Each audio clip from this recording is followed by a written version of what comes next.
Welcome to the CWC podcast. Welcome back, everybody. Thank you for being here. Welcome to the home of entrepreneurship, modern dating, cryptocurrency, finance, politics, entertainment, current events, and so much more. Thank you for being here. We appreciate it. Let's get into this. What are we talking about today? Well, first of all, thank you to everybody who has subscribed to the channel. We did reach our goal of 200 subscribers, so thank you very much. We appreciate it. We actually had 201, which we had set a goal for, not Thanksgiving, but Halloween. We had set our original goal for 200 subscribers. We actually hit it, I think, a day or two after Halloween, but they're going to count it as a goal hit anyway. So once again, thank you very much. We appreciate it. Anytime you, just FYI, anytime you click on like or you subscribe to the channel or leave a comment, it helps us out with the YouTube algorithm. It's very, I won't say punishing, but not unfriendly to small channels like ours. So anytime you click that button, you are helping us out and helping get the content out to a wider audience. So thank you very much for doing that. Thank you for being here once again. Let's get into this now. What are we talking about today? Well, today is a topic that I haven't touched on in exactly 11 months. I had to go back and look at my podcast menu, my history of shows to see when's the last time that I talked to you about cryptocurrency. And it was actually 11 months ago. It was actually almost 1 year. It was actually a little bit later into the month of November when I spoke to you guys, or earlier in the month when I spoke to you guys. And at that time, Bitcoin was around $16,000, thereabouts, give or take a few $100. And at that time, I put out a word of caution because this was when the FTX debacle was going on. Sam Bankman-Fried was in the news every day. They were parading him around social media. They were parading him around all the mainstream media channels. They were parading him all over the place as this is the guy who has destroyed the cryptocurrency industry. This guy is proof that this industry is one big scam, and it's littered with people like him, bad actors like this guy, right? And they were using that as a poster board for why you, the common person, should either A, not buy any cryptocurrency, or B, sell whatever cryptocurrency you have today and get out of the market, because clearly it's a scam, right? Clearly it's a scam. So at that time, if you go back and watch the video, you will hear me. And by the way, this is not financial advice. I'm not a qualified financial advisor. You always do your own due diligence.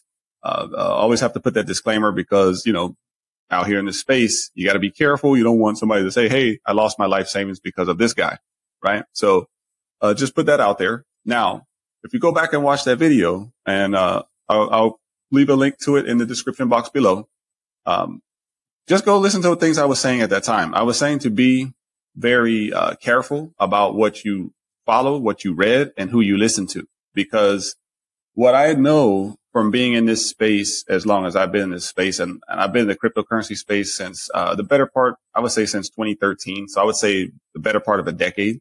So I've seen, kind of the ups and downs and lefts and rights and zigzags and bear markets and bull markets and crypto winters and crypto summers. And I've been through it all. And through that, it's been a whipsaw, but it's been a learning process. Quick segue. If I wasn't in IT, I would probably be working in finance. That was kind of my, kind of just like really, I guess, unspoken, love that I had was for finance and money and economics and just understanding how it works. And I, I was always reading about, why did we have paper money? Why did we go from trading, seashells and things to, we used to barter, and then we went up to metal and nickel. And then we went up, government started minting coins, and we ended up with paper money, and the evolution of money always was something that kind of fascinated me. So I've always read about, precious metals and, the stuff that a lot of people may find to be quite boring. I actually get a kick out of it. So, and actually, when I was in college for getting my IT degree, I actually had an opportunity to just forget about IT, because at that time in the early 2000s, people were kind of afraid of the whole Y2K stuff and all this stuff, and people were kind of like shying away a little bit from computers and jumping into finance. There was a lot faster money. There was fast money in both spaces, but in the finance space, the money was coming hot and heavy. So, rather than go start at a help desk making $10 an hour. Hey, maybe I can go work at this financial firm and make 50, 60 grand my first year. So I actually had an offer to do that, to work for a financial firm. But then I found out that I didn't have what it took, because when the guy told me in the interview, you have to be comfortable going into grandma's living room and talking her out of her life savings, I told him the job is not for me. Because essentially what he was telling me was that we don't always put them in the best investment. We put them in the best investment for the firm. So, if I'm going to get a higher commission by putting grandma into this basket of currencies versus that basket of currencies, or this basket of stocks versus that basket of stocks, even though this basket is probably better for her, being her age and her risk profile and all those things, I would still be expected to put her into this basket, which would not be as beneficial, but it would benefit me and the firm. I don't believe in doing those things. I believe that the customer comes first. And I'm thinking about my own grandmother. Like, what I want some slime ball like me walking into her living room and talking her out of her, $250,000 savings. I just don't, I can't get down like that. So I was like, nah, I'm going to stay in IT. So just a quick segue on that. So I've been studying money for a long time, and I kind of have a better understanding of how it works than a lot of people do. Like, a lot of people just kind of really don't think about it. And I was like that too, right? Before I started kind of digging into it. That's why when cryptocurrency and Bitcoin came along specifically, I first heard about it in 2008, 2009, didn't think anything about it. I thought it was just another, internet money. There had been other internet monies that had come around back in those days. People tried to, create their own kind of virtual tokens. So I thought it was just another stab at that. But when I actually read the white paper, and I recommend that if you're interested in investing in Bitcoin, you should definitely read the white paper so that you can understand what it is and what underpins it, and why blockchain technology is important, and why blockchain technology is not going away. Like, despite what your mainstream pundits say, and despite what your mainstream financial advisors, who are still going to tell you to stick with whatever investment profile is going to benefit their firm, just like I just said. It's never about what's best for you. It's what's best for their firm. They are not going to tell you to invest in something until they have loaded their bags with that same investment. Okay. So the reason that they were telling people to stay away from cryptocurrency is because they hadn't loaded their bags yet. Okay.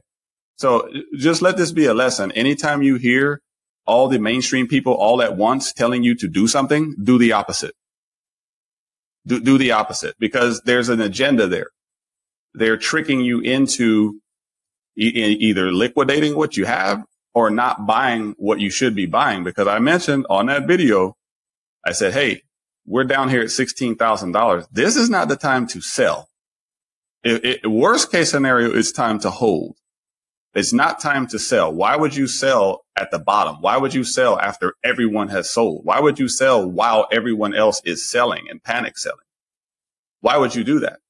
You'll also hear me in the video call out a couple of influencers that at the time I used to follow. One guy specifically called Data Dash. Followed his channel since 2016. Really liked the guy. But then all of a sudden, I followed the guy obviously for 3 or 4 or 5 years. All of a sudden he starts, at the bottom when we're at 15, 16, 17,000. He's telling people to sell.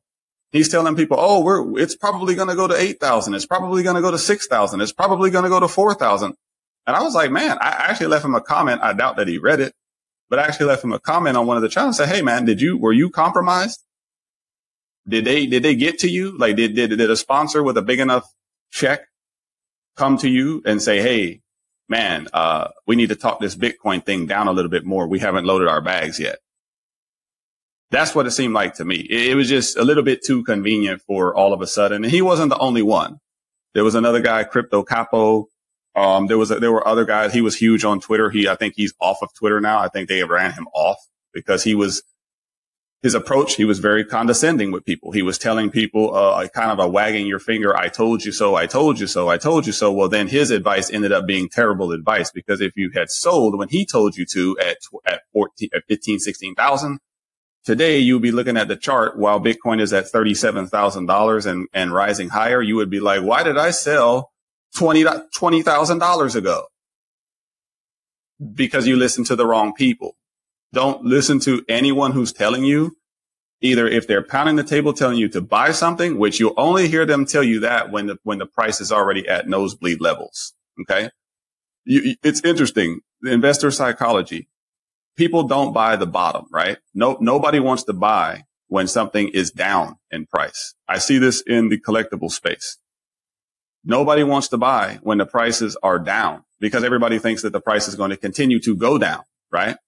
But when you understand the fundamentals and you can look at something and say, wait, nothing has changed here. Why? Fundamentally, nothing has changed. So why would the value of this all of a sudden be 20, 30, 40% cheaper? It's just because of psychology, investor psychology. People are thinking, oh, it's going to keep going down. I'll sell it now and then I'll buy it back when it's all the way at the bottom. Well, you're never going to get that right. You're never going to time the bottom. So stop trying to do it. That's why 90% of traders lose money, because there's no way to time the bottom and the top. There's no way. So chances you should dollar cost average, which is what I advocate, which is what I have been doing over all of these years. Dollar cost averaging, I mentioned in that first video, taking a set amount of money doesn't necessarily have to be a set amount of money. But let's say you're going to take $100 every month and you're going to buy Bitcoin, or you're going to take $100 a month and you're going to buy Ethereum. You put it on autopilot. You don't care what the price is. You don't look at what the price is because you know that the fundamentals are working in your favor. And you know that at the end of the day, it might take a year, 2, 8, 5, 10, 12. Your investment is going to pan out for you over the long term. As anyone who's been in cryptocurrency for any amount of time can tell you, unless you were someone that bought all the way at the peak and sold on the way down, those people hate cryptocurrency, right? Because it's a bubble. It's a scam, right? Because they bought in because the influencers told them to buy in when it was going up here. They bought Shiba Inu or something up here, and then the bottom fell out and then it came crashing down. And now everything must be a scam now because the token that they decided to chase ended up crashing. Whereas I always tell everybody, if you're going to get into crypto, start with the basics. Start with the two big boys. Start with Bitcoin, who just had an ETF filing approved.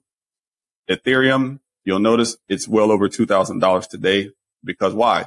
They have also filed many. BlackRock, by the way, who always gets what they want, filed ETF filings for, which the ETF is an exchange traded fund, which means that they're going to expose the Bitcoin and Ethereum investments to a broader audience, meaning you don't have to have a brokerage account on a crypto exchange to buy it.